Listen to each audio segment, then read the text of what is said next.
이사야서 10장 28절에서 32절 말씀 공독합니다.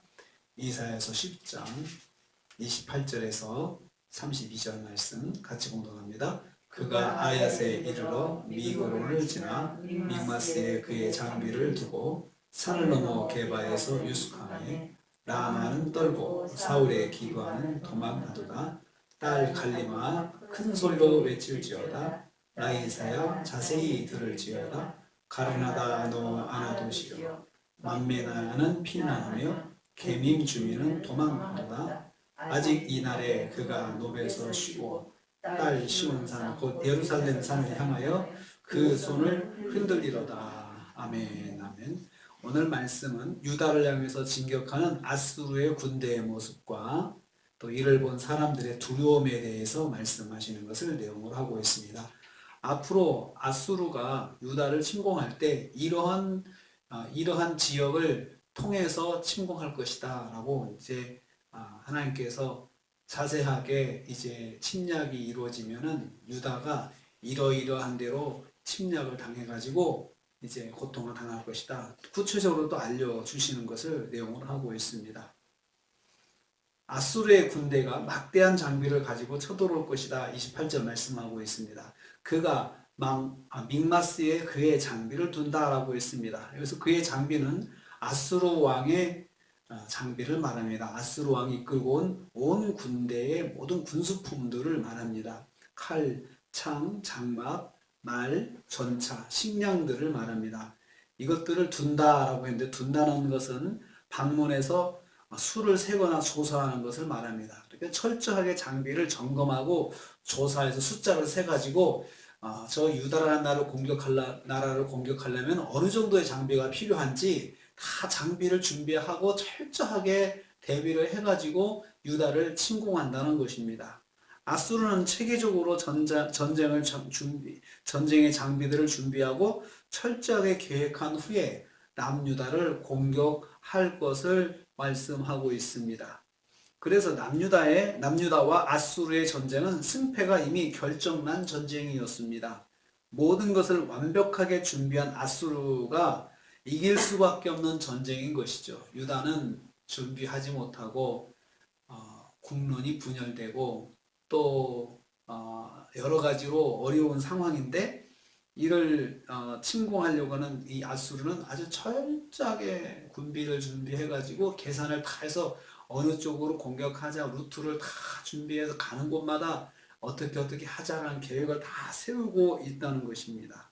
신생강대국 아수르가 철저하게 준비해서 유다를 침공할 것이다. 하나님께서도 그렇게 알려주시는 거죠. 그러니까 지금까지는 어떤 심판을 하실 것이다 라고 이제 말씀했다면 이제는 이 심판이 시작되면은 이러이러한 도시를 통해서 심판이 이제 이어질 것이다 라고 또 구체적으로 알려주시고 있습니다.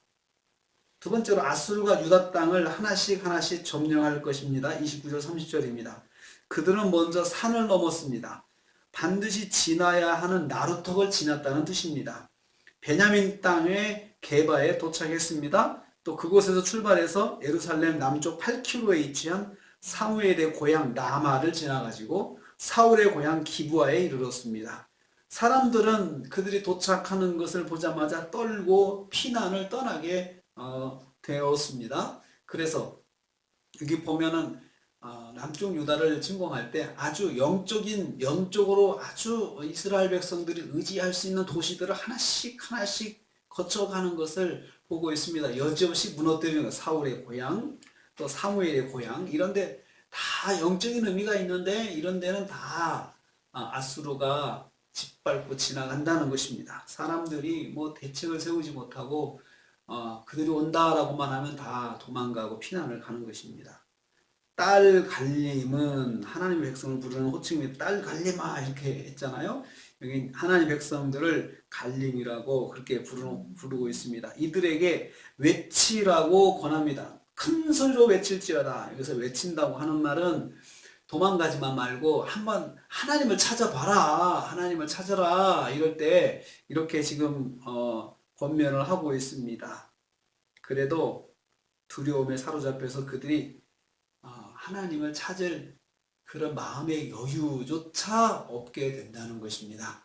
보통은 하나님의 백성들은 그래도 남쪽 유다에는 영적인 씨앗이 남아 있으니까 하나님을 부를 수도 있을 텐데 너무나도 다급하게 전쟁이 진행되고 너무나도 무섭고 두렵게 아수르가 쳐들어오니까 하나님을 찾을 겨를도 없이 도망가는 것입니다. 그들의 뒷꼭지에다가 지금 그렇게 외치는 것입니다. 딸 갈리마 그러지 말고 한번 큰 소리로 하나님을 불러봐라 이렇게 지금 말하고 있습니다. 얼마나 안타까운 모습입니까?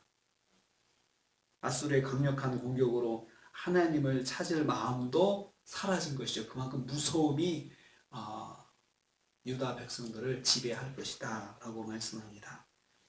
세 번째로 아수르는 손을 흔들며 기뻐할 것이다 라고 했습니다. 31절 32절 말씀입니다.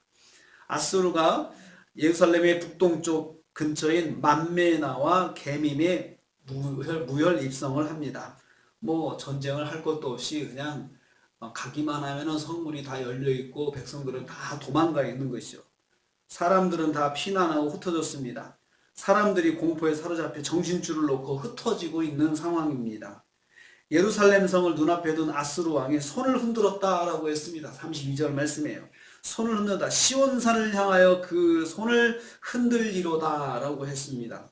손을 흔든다는 것은 성에 대한 소유권을 주장하는 행위입니다. 저건 내 거야 라고 손을 흔든, 그리고 고대 근동지방 전쟁터에서 그러한 관례가 있다고 합니다.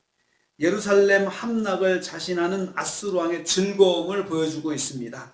저건 내가 뭐 볼 거 없이 점령할 수 있어 라고 자신감을 표현하는 것입니다.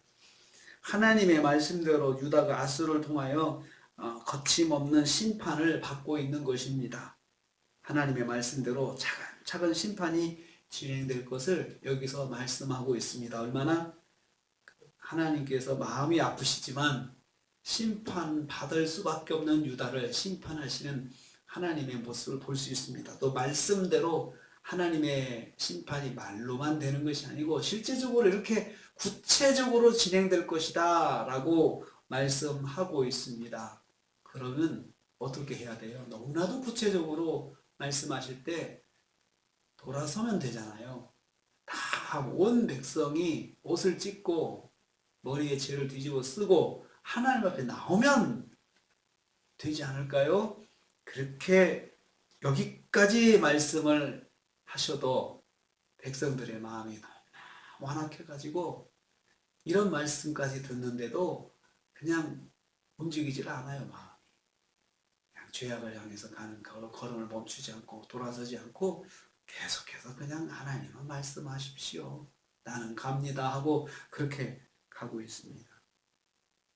여호와의 심판이 시작되면 거침없이 말씀대로 이루어질 것이다. 다시 한번 강조하고 있습니다. 하나님의 마음은 그렇습니다. 너희들 이러다가 맞는다.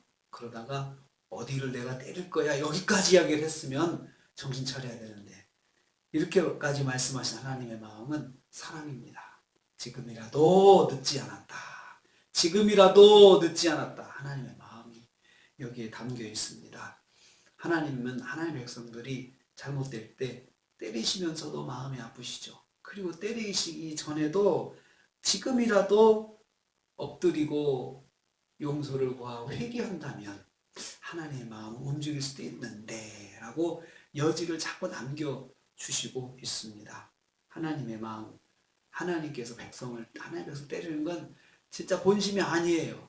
그것은 정말 정신 차리라고 하나님께서 하시는 것이지 이거 맞고 죽으라 때리시는 게 아니란 말이죠.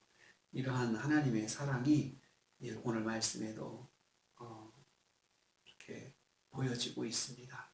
하나님 우리를 이렇게 사랑하십니다. 하나님의 백성들을 이렇게 아끼고 사랑하시는 하나님의 마음이 오늘도 우리에게 있습니다. 이 마음을 붙잡으시고 오늘도 말씀과 동행하시면서 승리하시는 저 여러분 되시기를 주님의 이름으로 축복합니다. 주님 감사합니다.